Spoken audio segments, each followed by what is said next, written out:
Protagor taxminan miloddan avvalgi 480-410 yillarda o'tgan qadimgi Yunon faylasufi, mohir notiq.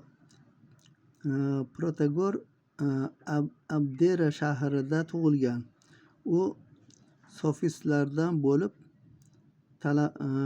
talabalarga falsafa, notiqlik va bahs san'ati, eristikadan saboq bergan.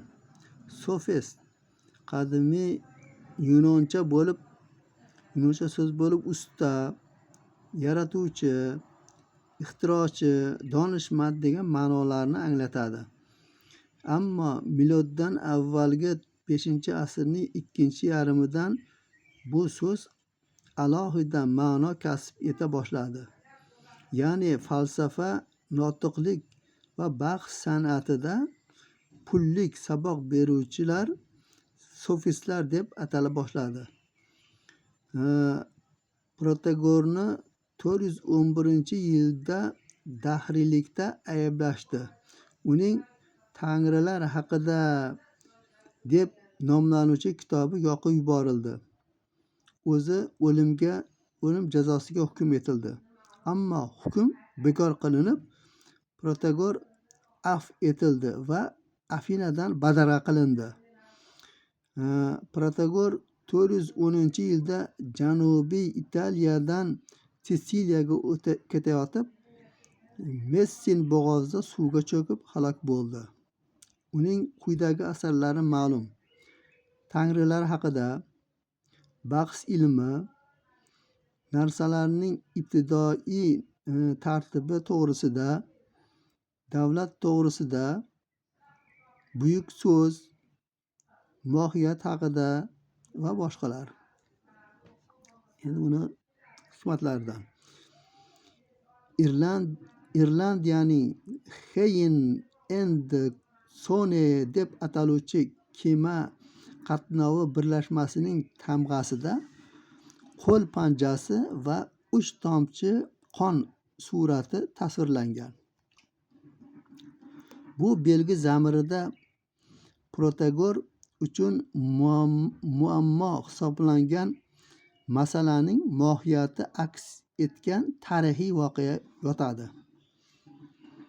Aytishlaricha, bir odamning 2 o'g'li va bisotida bittagina kemasi bo'lgan. U ana shu kemani qaysi o'g'liga meros qilib qoldirishni bilmay bosh qotadi. O'ylay oxir oqibat 2 o'g'liga bir xil shart qo'yadi. Ya'ni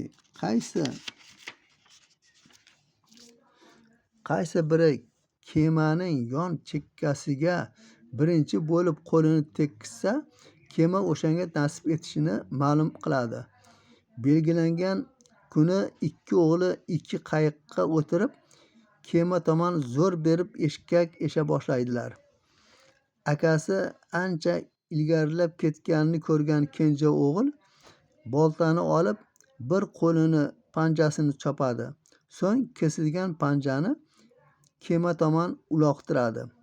Natijada kema zukko kenja o'g'ilga nasib etadi. O'shaning uchun o'sha mana panja 3 tomchi qon bilan panja nimasi bor ekanda, kemani emblemasida. Keyingisi, inson barcha narsalarning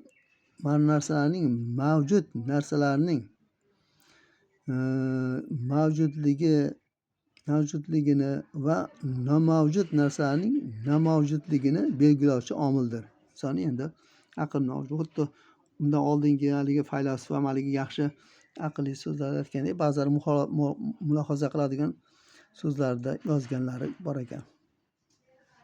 Keyingisi, mana bu naql faylasuf Protagor tafakkurning mevasidir. Timsoh bir ayolning bolasini o'g'irlab ketadi. Onaizor timsohdan jigarbandini qaytarib berishni o'tinib so'radi. Shunda timsoh: "Mayli, bolangni qaytarib beraman. Faqat bir shartim bor.